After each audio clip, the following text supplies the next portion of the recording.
മഴമുകിൽ. രചന മീനു ദേവൻ.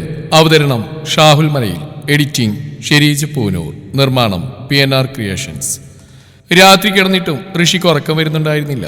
നെഞ്ചിലൊക്കെ ഒരു ഭാരം ഇരിക്കുന്ന പോലെ കണ്ണൊക്കെ നിറഞ്ഞൊഴുകുന്നു. നാളെ തന്റെ ലൈഫിൽ നിന്ന് അവൾ പോകുമെന്നുള്ളത് അവന് ചിന്തിക്കാൻ പോലും കഴിയുന്നുണ്ടായിരുന്നില്ല. താൻ നിസ്സഹായനാണ്, ഒന്നും ചെയ്യാൻ കഴിയില്ലല്ലോ എന്നുള്ള സത്യം അവനെ തളർത്തി. അപ്പോഴാണ് ഫോണിൽ തുരുതുരാ മെസ്സേജ് വരുന്ന അവൻ ശ്രദ്ധിച്ച്. അത് തുറന്നു വായിച്ചവും നിറഞ്ഞു വരുന്ന മിഴികളോടെ വർദ്ധിച്ച ഹൃദയഭാരത്തോടെ ഉറക്കം വരാതെ അവൻ ആ രാത്രി കഴിച്ചുകൂട്ടി.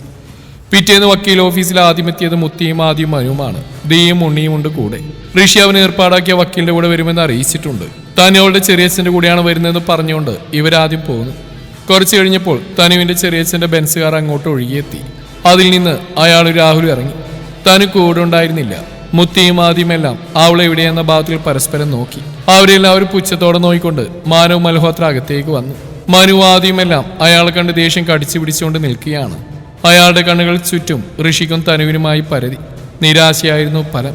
അയാൾ അവരോടെന്തോ ചോദിക്കാൻ പോയതും പൊടി പറത്തിക്കൊണ്ട് ഒരു ഫോർച്യൂണർ ഒരു ഇരുമ്പലോടെ അവിടെ നിന്ന് ബ്രേക്ക് ഇട്ടു. ആരാണെന്നറിയാൻ എല്ലാവരും ആകാംക്ഷയോടെ അതിനുള്ളിലേക്ക് എത്തി നോക്കി. ആദ്യം ഡ്രൈവിംഗ് സീറ്റിൽ നിന്ന് ഋഷി ഇറങ്ങി. കോ ഡ്രൈവിംഗ് സീറ്റിൽ നിന്ന് തനു. അവരുടെ എല്ലാം കണ്ണുകൾ ഒരുപോലെ അവളുടെ നെഞ്ചിലെ തിളങ്ങുന്ന മണിത്താലിയിലും നെറുകയിലെ സിന്ദൂര ചുവപ്പിലും പതിഞ്ഞു. മുഖത്തെ ഞരമ്പുകളെല്ലാം വലിഞ്ഞു മുറുകി മുഷ്ടിയുരുട്ടി കത്തിച്ചൊലിക്കുന്ന കണ്ണുകളോടെ മാനവ് മൽഹോത്ര ഋഷിക്ക് നേരെ പാഞ്ഞെടുത്തു. അയാൾ ഓടിച്ചെന്ന് ഋഷിയുടെ കോളിൽ പിടിച്ചു വലിച്ചു. നീ ചതിക്കുമായിരുന്നല്ലേടാ! അയാൾ ഋഷിക്ക് നേരെ ചീറി. അമ്മാവും കോളറിൽ നിന്ന് കൈയെടുക്ക് എടുക്കാൻ! ഋഷിയുടെ ശബ്ദം ദേഷ്യം കൊണ്ട് വിറച്ചു. തനു ഋഷിയുടെ പിന്നിലായി ഒതുങ്ങി നിന്നു. അയാൾ ഋഷിയെ വിട്ട് അവൾക്ക് നേരെ തിരിഞ്ഞു. അയാൾ അലറിക്കൊണ്ട് അവളുടെ മുടിയിൽ കടന്നു പിടിച്ചു. കൈയെടുക്കണോ! ഋഷിയുടെ കണ്ണുകളിൽ ദേഷ്യം എരിഞ്ഞു കത്തി. തന്റെ നേർക്ക് ഞാൻ കൈ പൊന്തിക്കാത്ത അമ്മാവൻ അച്ഛന്റെ സ്ഥാനത്ത് നിൽക്കുന്നോണ്ടാ. പക്ഷേ എന്റെ പെണ്ണിനെ തൊട്ടാൽ അത് ഞാനങ്ങ് മറക്കും. നോക്കി നിൽക്കില്ല ഋഷി. വെട്ടി ആരി ഏതവനായാലും ഇത് നിങ്ങളുടെ ബാംഗ്ലൂരല്ല, കൊച്ചിയാ, കൊച്ചി. ജീവനോടെ പോവിലിവിടുന്ന് കൊന്ന് തള്ളു ഋഷി. അതും പറഞ്ഞ് അയാളുടെ കയ്യിൽ നിന്ന് അവളുടെ കൈയും വെടിവെച്ച് തന്നോട് ചേർത്ത് നിർത്തി ഋഷി. താൻ ഒരു നിമിഷം ആ കരുതലിന്റെ സുഖം അനുഭവിച്ചെന്നെങ്കിലും പതിയെ നീങ്ങി ചെറിയച്ഛന്റെ മുന്നിലായി പോയി നിന്നു. തീരെ പ്രതീക്ഷയിലല്ലേ ഇങ്ങനെ ഒരു കാഴ്ച? നിങ്ങളെന്താ കരുതിയത് ഞാൻ ഇവര് വന്ന് വിളിച്ചപ്പോൾ ഒരു 6 മാസക്കാരന്റെ പേരിൽ കൂടെ പോന്നാണെന്നോ? എന്നാൽ നിങ്ങൾക്ക് തെറ്റി. നിങ്ങളുടെ വായിൽ നിന്ന് തന്നെയാ ഞാൻ സത്യം അറിഞ്ഞ്. ഋഷിയേട്ടനല്ല എൻ്റെ അച്ഛനെ. അവൾ കിതച്ചുകൊണ്ട് അയാളെ നോക്കി. ഓർക്കുന്നുണ്ടോ ഇവർ വരുന്നതിന്റെ തലേദിവസം രാഹുലിന്റെ അച്ഛനെ വിളിച്ച് ഫോണിലൂടെ നിങ്ങൾ എല്ലാ കഥകളും വിളമ്പി ആ നിമിഷം അവിടെ ഒരു ചുമരിനപ്പുറം ഒരു കേൾവിക്കാരെയും ഞാനും ഉണ്ടായിരുന്നു. എന്തോ ദൈവത്തിന്റെ തീരുമാനമാവാത്. അല്ലെങ്കിൽ ഒരു പക്ഷെ എനിക്ക് എന്നേക്കായി നഷ്ടപ്പെടുകയായിരുന്നു എനിക്ക് ഈ സൗഭാഗ്യങ്ങളെല്ലാം. അവൾ നിറമിഴികൾ ഉയർത്തി ഋഷിയെ നോക്കിക്കൊണ്ട് പറഞ്ഞു. നല്ല രീതിയിൽ നിങ്ങൾ എന്നെ അവിടുന്ന് പറഞ്ഞു വിടില്ലെന്ന് എനിക്കറിയാം. ഇത് നിങ്ങളായി തന്നെ എനിക്കെന്ന അവസരമാണ്. നിങ്ങളുടെ കഴുകൻ കണ്ണുകൾ എന്റെ പിന്നാലുണ്ടെന്ന് അറിഞ്ഞിട്ട് തന്നെയാണ് ഇത്രയും നാൾ ഇവരെല്ലാം ഞാൻ അകറ്റി നിർത്തിയത്. നെറുകയിൽ സിന്ദൂരം കഴുത്തിൽ ഈ താരിയുമായി നിങ്ങളുടെ മുമ്പിൽ വരുന്ന ദിവസത്തിന് വേണ്ടി കാത്തിരിക്കുകയായിരുന്നു ഞാൻ. നിങ്ങളുടെ കണ്ണിൽ ഈ തോൽവിയൊന്ന് നേരിട്ട് കാണാൻ. രണ്ടു കൂടെ ഞങ്ങൾക്കിട്ട് പണിയായിരുന്നല്ലേ? ഓർത്തു വെച്ചോ, ഇവിടുന്ന് തുടങ്ങുക നിന്റെയൊക്കെ നാശം.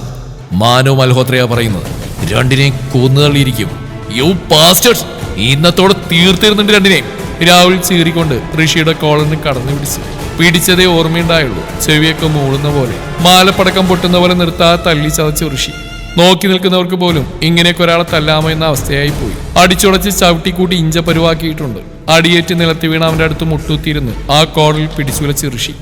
ഇത്രയൊക്കെ ക്രൂരത ചെയ്തിട്ട് ആ മനുഷ്യനെ ഞാൻ കൈവെക്കാത്തത് അങ്ങേരുടെ സ്ഥാനവും പ്രായവും ഓർത്തിട്ടാ. നിനക്ക് ആ ഔദാര്യം കിട്ടുമെന്ന് നീ പ്രതീക്ഷിക്കണ്ട. കുറെ നാളെ ഞാൻ ഓങ്ങി വെച്ചിട്ട് നിനക്കെന്റെ പെണ്ണിനെ വേണമല്ലേ? കണ്ട മാർവാടിക്ക് കൊടുക്കാനടാ പന കൊലയാടി മോനെ! ഋഷി കലിയടങ്ങാതെ അവന്റെ ഇരുകവിളിലും ശക്തിയായി പ്രഹരിച്ചു. രാഹുലിന്റെ മൂക്കിലൂടെയും വായിലൂടെയും ചോര ചീറ്റി. എന്നിട്ടും കലിയടങ്ങാതെ അവനെ വീണ്ടും അടിക്കാൻ പോയ ഋഷിയെ ആദ്യം മനുവും ചേർന്ന് പിടിച്ചു മാറ്റി. അവൻ നേരെ തിരിഞ്ഞ് ചെറിയച്ഛന്റെ മുന്നിൽ വന്ന് നിന്നു. കണ്ടല്ലോ, ഇനിയും കളിയിറക്കാനാണ് തീരുമാനമെങ്കിൽ ഈ സ്ഥാനം ഋഷി അങ്ങ് മറക്കും. ഒന്ന് കൊല വിളിക്കുരണ്ടിനെ. അതുകൊണ്ട് ഈ സാധനത്തിനെ എടുത്തുകൊണ്ട് അമ്മ സ്ഥലം കാലിയാക്കിയോ? ആ നിലത്തിൽ ചുരുണ്ടുകൂടി കിടന്നിരുന്ന രാഹുലിനെ കാലുകൊണ്ടൊരു തൊഴി കൂടെ വെച്ചു കൊടുത്തുകൊണ്ട് പറഞ്ഞു. ഋഷി തനുവിനെ ചേർത്ത് പിടിച്ചുകൊണ്ട് മുത്തിയുടെ അടുത്തേക്ക് ചെന്നു. അവരെല്ലാം കണ്ടവും നടന്നൊന്നും വിശ്വസിക്കാതെ മിഴിച്ചു നിൽക്കുകയായിരുന്നു.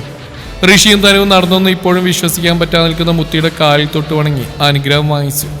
മുത്തി കണ്ണു നിറച്ചുകൊണ്ട് അവരെ നോക്കി.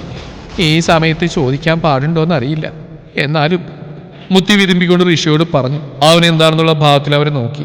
അവസാനമായിട്ട് ഒരു ടിക്ടോക്ക് മുത്തി ചെയ്തോട്ടേടാ കുട്ട. ഇനിയില്ലെന്നേ, ലാസ്റ്റാ. ഋഷിയുടെ പെർമിഷൻ കിട്ടിയത് മുത്തി ആദിയുടെ നേരം തിരിഞ്ഞു.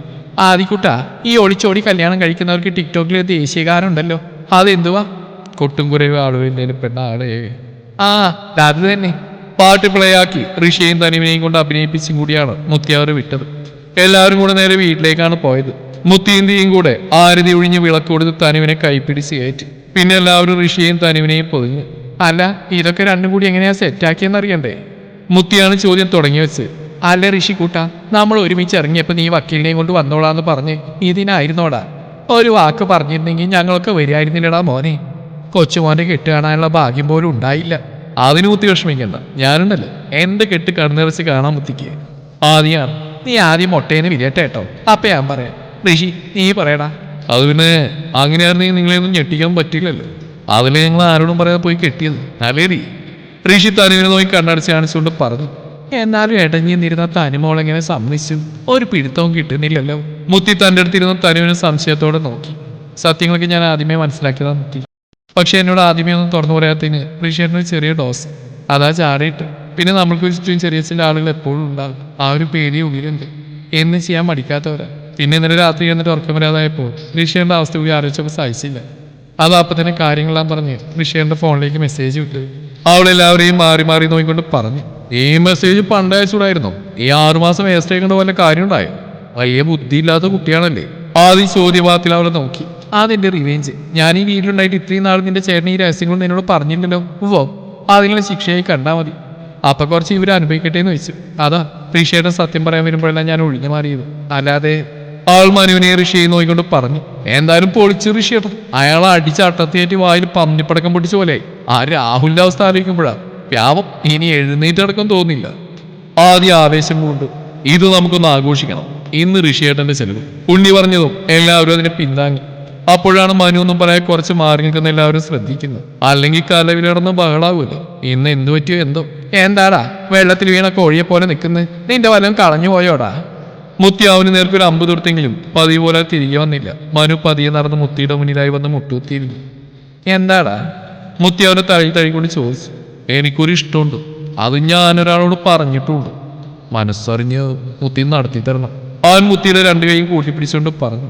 ഡോക്ടർ സണ്ണി കളിക്കാൻ നീ കാര്യം പറ മോനെ ദിനേശ. മുത്തി പറഞ്ഞ് അവൻ തീ നിൽക്കുന്ന ഭാഗത്തേക്ക് നോക്കി. അവൻ കണ്ണുകൊണ്ട് കാണിച്ചത് അവൾ അടുത്തേക്ക് വന്ന് അവനടുത്തായിരുന്ന മുത്തിയെ കൈ കൂട്ടിപ്പിടിച്ചു. എനിക്കിഷ്ടം, വേണ്ടാന്ന് മാത്രം പറയരുത്, അവൾ നിറമിഴികളോടെ പറഞ്ഞു. ബാക്കിയുള്ളവരെല്ലാം ഇതൊക്കെ എപ്പോൾ നടന്നു എന്ന് ആലോചിച്ച് അവർ രണ്ടുപേരെയും അന്തം വിട്ട് നോക്കിയിരുന്നു. മുത്തിയുടെ മറുപടി അറിയാൻ എല്ലാവരും ആകാംക്ഷയോടെ നോക്കി നിന്നു.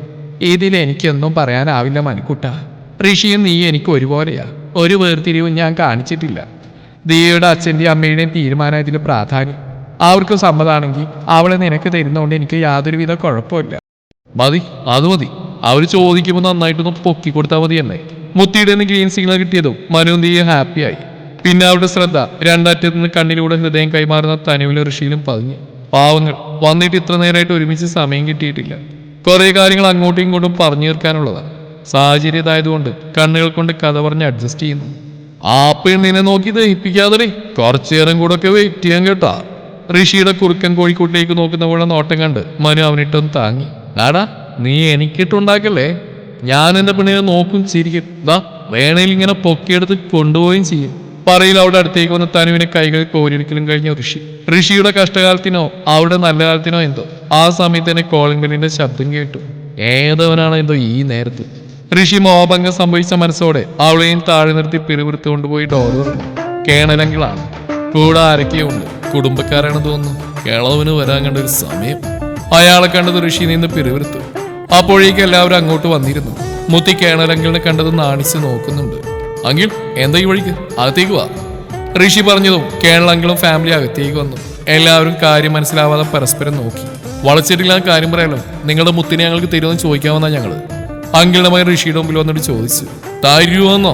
എന്ത് ചോദ്യാണ് സഹോ ഇത്? ഇപ്പൊ തന്നെ കൊണ്ടുപോയിക്കോ. സ്ത്രീധനം പോലും വേണ്ടെന്നേ, ഫ്രീയാ. പിന്നെ ഇങ്ങോട്ട് തിരിച്ചു കൊണ്ടുവരാതിരുന്നാൽ മാത്രം മതി. ഋഷിയോടാണ് ചോദിച്ചെങ്കിലും മറുപടി വന്ന മനുവിന്റെ ഭാഗത്തു നിന്നാണ്. മുത്തി അവനെ കലിപ്പിച്ച് നോക്കുന്നുണ്ട്. അവരൊക്കെ ഉണ്ടായിപ്പോയി, അല്ലെങ്കിൽ കാണായിരുന്നു. എന്താണ് ഋഷിയായിട്ടൊന്നും പറഞ്ഞില്ലല്ലോ. അവർ വീണ്ടും പ്രതീക്ഷയോടെ ഋഷിയെ നോക്കി. ഋഷി മുത്തിയെ തന്നെ നോക്കി പ്രതീക്ഷയോടെ നിൽക്കുകയാണ്. പാവം, ഞങ്ങൾക്ക് സമ്മതക്കുറവൊന്നുമില്ല, നമുക്കിത് അടിച്ചുപൊളിച്ച് നടത്താന്നേ. മുത്തിയുടെ സന്തോഷ ഞങ്ങളുടെ സന്തോഷം. ഋഷിയുടെ സമ്മതം കിട്ടിയതും ബാക്കി എല്ലാവരും ഹാപ്പിയായി. മുത്തിയുടെ പെണ്ണ് കാണൽ കഴിഞ്ഞ് അവരും തിരിച്ചുപോയി. ആ കിളവൻ കഴിഞ്ഞ ജന്മത്തിൽ എന്തോ പാപം ചെയ്തിട്ടുണ്ട്. അതായി അനുഭവിക്കാൻ പോകുന്നത്. അല്ലാതെ വയസ്സാം കാലത്ത് ഈ കുരിശിനൊക്കെ എടുത്ത് ആരെങ്കിലും തലയിൽ വെക്കുവോ? മനു കേരളത്തിൽ പോയ വഴി നോക്കി നിൽക്കുന്ന മുത്തിയെ നോക്കിക്കൊണ്ട് പറഞ്ഞു. ദിയ മോളുടെ അച്ഛൻ വിളിക്കുമ്പോ നിന്നെ എന്ത് പറയണമെന്നാ പറഞ്ഞേ? മുത്തി പുച്ഛഭാഗത്തിൽ മനുവിനെ നോക്കി. പൊന്നു മുത്തി ചതിക്കരുത്, പറഞ്ഞു നോക്കി ഞാൻ തിരിച്ചെടുത്തു. ജീവിത നശിപ്പിക്കരുത്. എന്തോ എങ്ങനെ എന്നാ എന്നോട് പറ. കേണലങ്കിളിന്റെ എന്താണ് ഞാനെന്ന്? കോടി പുണ്യം പൊന്നെ, ചതിക്കരുത്. അവൻ മുത്തിയെ ചേർത്തിരുത്തിക്കൊണ്ട് പറഞ്ഞു. മനുവിന്റെ വെപ്രാളവും മുത്തിയുടെ സന്തോഷവുമെല്ലാം മറ്റുള്ളവരിലും ചിരി നിറച്ചു. ഒരുപാട് നാളുകൾക്ക് ശേഷം ആ വീട്ടിൽ വീണ്ടും ചിരിയും കളിയും നിറഞ്ഞു. അപ്പോൾ മുതൽ എല്ലാവരും ഋഷിയുടെ പിന്നാലെയുണ്ട്. തനുവിന്റെ ഏഴലത്ത് പോലും അടുപ്പിക്കുന്നില്ല. ഋഷിയാണെങ്കിൽ മണത്ത് നടക്കുന്നുണ്ട്. പക്ഷെ ഒരു രക്ഷയുണ്ടായില്ല. ദയ്യം മുത്തി എപ്പോഴും കൂടെ കാണും. അല്ലെങ്കിൽ അവനെ പൊതിഞ്ഞ ആദ്യം മനുവും ഉണ്ണിയും ഉണ്ടാവും. ഒരു തരത്തിലും ചെറുക്കനും ജീവിക്കാൻ സമ്മതിക്കാത്ത പോലെ വളഞ്ഞിരിക്കുകയാണ്. ഋഷി ക്ഷമയുടെ നെല്ലിപ്പലകയും കടന്ന് വേറെ ഏതോ പലകയിലൂടെയാണ് കടന്നുപോയിക്കൊണ്ടിരിക്കുന്നത്. സ്വന്തം പെണ്ണിന്റെ അടുത്ത് അടുപ്പിക്കില്ല എന്ന് വെച്ചാൽ. രാത്രി ഭക്ഷണം കഴിഞ്ഞപ്പോൾ പോയതാണ് എല്ലാവരും കൂടെ മണിയറ ഒരുക്കാൻ. ഋഷി ആ പരിസരത്ത് പോലും അടുപ്പിക്കുന്നില്ല. അവൻ ആദിയുടെ മുറിയിലിട്ട് പുറത്തുനിന്ന് പൂട്ടിയിട്ടിരിക്കുകയാണ്. തക്കം കിട്ടിയാലല്ലേ തനുവിന്റെ അടുത്ത് പോകും. തനുവിനെയാണെങ്കിൽ മുത്തി ഒരുക്കാനായി റൂമിലേക്ക് കൊണ്ടുപോവുകയും ചെയ്തു. അവളിൽ മേക്കപ്പ് പണി പിടിക്കുകയാണ് മുത്തിയും തീയും കൂടെ. സെറ്റിന്റെ ദാവണിയും ബ്ലൗസും എടുത്ത് മുടി വിടർത്തിയിട്ട് മുല്ലപ്പൂ ചൂടി വാലിട്ട് കണ്ണെഴുതി നെറ്റിയിൽ ഒരു കുഞ്ഞു പൊട്ടുകുത്തി എന്ന കൊച്ചിനെ പോരാ എന്ന് പറഞ്ഞ് രണ്ടും കൂടെ ഒരുക്കുന്നുണ്ട്. ഋഷി വരികിനെ പോലെ ആദിയുടെ റൂമിൽ അങ്ങോട്ടും ഇങ്ങോട്ടും നടക്കുന്നുണ്ട്. അവന്മാര് തന്റെ റൂമിൽ എന്തെങ്കിലും ഉടായിപ്പൊപ്പിക്കുന്ന ഋഷിക്ക് ഉറപ്പാണ്. വിശ്വസിക്കാൻ പറ്റാത്തവന്മാരാ. അവൻ ടെൻഷൻ അടിച്ചൊരു പരുവായിട്ടുണ്ട്. കുറച്ചേരം പണിയെടുത്ത് ക്ഷീണിച്ചു. എല്ലാം കൂടെ താഴെ വന്ന് ഋഷിയെ റൂം തുറന്ന് പുറത്തിറക്കി. പിന്നെ അവരെല്ലാം ചേർന്ന് അവനെ ഒരുക്കുകയായിരുന്നു. എത്ര വേണ്ടെന്ന് പറഞ്ഞിട്ട് അതൊന്നും കേട്ടില്ല. കറുത്ത ഷർട്ടും കറുത്ത കരയുള്ള മുണ്ടെടുത്ത് ചെറുക്കനെ ഒരുങ്ങി വന്നപ്പോഴുണ്ടല്ലോ എല്ലാവരും തൃപ്തിയോടെ പരസ്പരം നോക്കി നിൽക്കുന്നുണ്ട്. അളിയ ഋഷി അലങ്കോലപ്പണിയിൽ ഒരു വിധം തീർത്തിട്ടുണ്ട്. അപ്പൊ എല്ലാം പറഞ്ഞ പോലെ ഹാപ്പി ഫസ്റ്റ് നൈറ്റ്, പൊള്ളിക്കുമത്തെ ഓൾ ദി ബെസ്റ്റ്. മനു വിഷൊക്കെ ചെയ്ത് ഋഷിയെ സെറ്റാക്കി നിർത്തി. ഋഷി തന്റെ മുറിയിലേക്ക് പോകുന്നു. പിന്നിൽ നിന്നൊരു അശരീരി കേട്ടു. അങ്ങോട്ട് പോകണ്ടടാ ഉണ്ണി, അത് ലോക്ക് നേരെ മുകളിലേക്ക് വിട്ടോ. ഋഷിക്ക് കാര്യം മനസ്സിലായില്ലെങ്കിലും അവരെന്തോ ഒപ്പിച്ചു വെച്ചിരുന്നെന്ന് മനസ്സിലായവൻ ഓടി അവൻ മുകളിലേക്ക് പോയി. കുറച്ചു കഴിഞ്ഞ് ദിയ തനുവിനെ കൊണ്ടുവന്ന് പുറത്തെ ഡോറിനടുത്ത് നിർത്തി കൊടുത്തു. അവൾക്ക് കൈയും കാലും ഉറച്ചിട്ട് വാതിലോർക്കാൻ കഴിയുന്നുണ്ടായിരുന്നില്ല. വിറയിൽ കാരണം കയ്യിൽ പാല് പോലും കൊടുത്തു വിട്ടില്ല. ദിയ പോയില്ലേ, എന്റെ കൂടെ ഒന്ന് വായോ. തിരിച്ചു പോകാൻ പോയ ദിയുടെ കയ്യിൽ കയറി പിടിച്ചുകൊണ്ട് അവൾ പറഞ്ഞു. വരണമെന്ന് ആഗ്രഹമില്ലായിട്ടല്ല മോളെ. ഇനി നിന്റെ കൂടെ കണ്ടാലേ ഋഷിയായിട്ട് എന്നെ തലക്കടിച്ചു കൊല്ലും. വെറുതെ എന്റെ മനുവേട്ടനെ കെട്ടുമുന്നേ വിധവനാക്കണം. മോള് ചെല്ല്, ഓൾ ദി ബെസ്റ്റ്. അതും പറഞ്ഞ് ദിയ താഴേക്ക് പോയി. താന് കുറച്ചുനേരം അവിടെ പമ്മി നിന്നു. ഒരു നിമിഷത്തിന് ശേഷം വാതിലോർന്ന് പുറത്തേക്ക് ഇറങ്ങിയതും അവളുടെ കണ്ണുകൾ അത്ഭുതം കൊണ്ട് വിടർന്നു. ടെറസ് മുഴുവൻ ഷാൾ കെട്ടി മറച്ച് ഒരു റൂം പോലെ സെറ്റ് ചെയ്തിരിക്കുന്നു. ചുറ്റും മൺചിരാതുകളുടെ പ്രകാശം മാത്രം. 4 കോണിലും വെച്ചിരിക്കുന്ന സ്വർണ്ണവർണ്ണത്തിലെ പാത്രങ്ങൾ നിറച്ച് ഊതിൽ നിന്ന് ഉയരുന്ന നേർത്ത പുക ചുറ്റും സൗരഭ്യം നിറച്ചുകൊണ്ട് അന്തരീക്ഷത്തിൽ അലിഞ്ഞു ചേർന്നു. ഒരു ഭാഗത്ത് വിരിച്ചിരിക്കുന്ന തൂവെള്ള ബെഡിലാകെ ഇളർ റോസ് നിറമാർന്ന താമരീതളുകൾ വിതറിയിരിക്കുന്നു. കാറ്റിൽ അലിഞ്ഞു ചേർന്ന വിശേഷപ്പെട്ട ഊതിന്റെ സ്വർഗീയ സുഗന്ധം അവളുടെ നാസികയെ മെല്ലെ തഴുകിയിറങ്ങി. തനു അവന്റെ നേരത്തെ വിളിയോടൊപ്പം തന്റെ കഴുത്തിൽ പതിഞ്ഞ ചുടുചുമ്മനത്തിൽ അവളുടെ ഉടലൊന്ന് വെട്ടിവിറച്ചു. അവളുടെ ഉടലിലെ വിറയിലും ചൂട് ആസ്വദിച്ച് അവന് നിന്നു. അവളൊന്നുകൂടെ ചേർത്ത് പിടിച്ചുകൊണ്ട് ആ നേർത്ത മൂളിൽ നിന്നും അവനറിയാമായിരുന്നു ആ ഹൃദയമിടിപ്പിന്റെ താളം പോലും. അവൻ അവളെ തിരിച്ച് തനിക്ക് അഭിമുഖമായി നിർത്തി. ഈ ഒരു നിമിഷം ഞാൻ എത്രമാത്രം സ്വപ്നം കണ്ടിട്ടുണ്ടെന്നറിയോ മോളെ, എത്ര ആഗ്രഹിച്ചിട്ടുണ്ടെന്നറിയോ. ദാ ഇതുപോലെ നെഞ്ചിലൊന്ന് ചേർത്ത് പിടിക്കാൻ എത്ര കൊതിച്ചിട്ടുണ്ടെന്നറിയോ. അവളുടെ മുഖം കൈക്കൊമ്പിളിൽ കോരിയെടുത്ത് നെറുകയിൽ സ്നേഹത്തിൽ പൊതിഞ്ഞ ചുടുചുംബനമേയിക്കൊണ്ട് അവൻ പറഞ്ഞു. എന്നോടൊന്നും പറയാനില്ല നിനക്ക്. വിറയാർന്ന അവന്റെ വാക്കുകളിലും നനവാർന്ന മിഴികളിലും തെളിഞ്ഞു കാണുന്ന തന്നോടുള്ള അടങ്ങാത്ത സ്നേഹത്തിന്റെ മാസ്മരിക വലയത്തിൽ മയങ്ങി അറിയാതെ പെരുവിരൽ ഉയർന്നു പൊങ്ങി. അവന് നിറഞ്ഞു വരുന്ന മിഴികളിൽ അതരത്താൽ മുദ്രണം തീർത്തു അവൾ. അതിലുണ്ടായിരുന്നു അവൾ പറയാൻ ആഗ്രഹിച്ചതും അവൻ കേൾക്കാൻ ആഗ്രഹിച്ചതുമില്ല. അവളുടെ മിഴിനീർത്തുള്ളികൾ അവന്റെ കവിളുകളിൽ പ്രണയത്തിന്റെ ചാലുകൾ തീർത്തുകൊണ്ടേയിരുന്നു. എന്നോട് ദേഷ്യമില്ല ഋഷേന്. സത്യം പറയാൻ വരുമ്പോഴെല്ലാം ഞാൻ. അവളുടെ ചുണ്ടുകൾ സങ്കടത്താൽ വിതുമ്പി. മുഖം അവന്റെ കൈകളിൽ ചേർത്ത് വെച്ചു. അവൾക്ക് കഴിഞ്ഞില്ലേ? എല്ലാവരും ദുസ്വപ്നം പോലെ മറക്കണം. ഇനി അതൊന്നും ഓർക്കണ്ട. പുതിയൊരു ജീവിതമാണ്. ചിലപ്പോൾ എല്ലാം ദൈവത്തിന്റെ വിധിയായിരിക്കാം. എനിക്ക് അവകാശപ്പെട്ടത് എന്റെ കൈകളിൽ തന്നെ എത്തിക്കാം. അവൻ പറഞ്ഞുകൊണ്ട് ബെഡിലേക്കിരുന്നു. വാ എന്റെ അടുത്തിരിക്കും. അവൻ കൈ നീട്ടിയതും അതിൽ പിടിച്ചുകൊണ്ട് അവളിരുന്നു. അവൻ അരികിലായി. ഉയർന്നു പൊങ്ങുന്ന അവളുടെ ശ്വാസതാളങ്ങളുടെ നേർത്ത നാദത്തിൽ നിന്നും അവൻ അറിയുകയായിരുന്നു അവളുടെ ഉള്ളിൽ തന്നോടുള്ള പ്രണയത്തിന്റെ കടലിരമ്പുന്നത്. തനു അവന്റെ സ്വരം തന്റെ കാതിൽ പതിഞ്ഞതും മിഴികൾ ഉയർത്തി അവൾ അവനെ നോക്കി. അവളെ നോക്കിയൊന്ന് കുസൃതിയോടെ കണ്ണു ചിമ്മിക്കൊണ്ട് അവളുടെ മുന്നിലായി മുട്ടൂത്തിയിരുന്നവൻ അവളുടെ കാൽപാദങ്ങൾ തന്റെ മടിയിൽ എടുത്തു വെച്ചു. നടക്കുന്നത് എന്താണെന്ന് തനുവിന് മനസ്സിലാകുമ്പോഴേക്കും പാവാടത്തുമ്പ് മെല്ലെ നീക്കി അവളുടെ കാൽപാദങ്ങളുടെ ഭംഗിയിലേക്കൊന്ന് കണ്ണോടിച്ചു. അതിൽ മെല്ലെ തഴുകി അതിൽ അണിയിച്ചു അവൾക്കായി കരുതിയ വെള്ളിക്കൊലുസുകൾ. ഇഷ്ടായോ? നിറകണ്ണുകളോടെ അവൾ അവന് നൽകിയ ആ പുഞ്ചിരിയായിരുന്നു താൻ ഇതുവരെ കണ്ടതിൽ വെച്ച് ഏറ്റവും മനോഹരമെന്ന് അവന് തോന്നി. ഇരുപാദങ്ങളിലും അമർത്തി മുത്തുമ്പോൾ തന്റെ പാദത്തിൽ പതിഞ്ഞ അവന്റെ അധരത്തിൽ ചൂടും നനവും ഹൃദയത്തിലേക്ക് പടരുന്നത് അവൾ അറിഞ്ഞു. തുടരും ഈ കഥയുടെ ബാക്കി ഭാഗം നാളെ ഇതേ സമയം.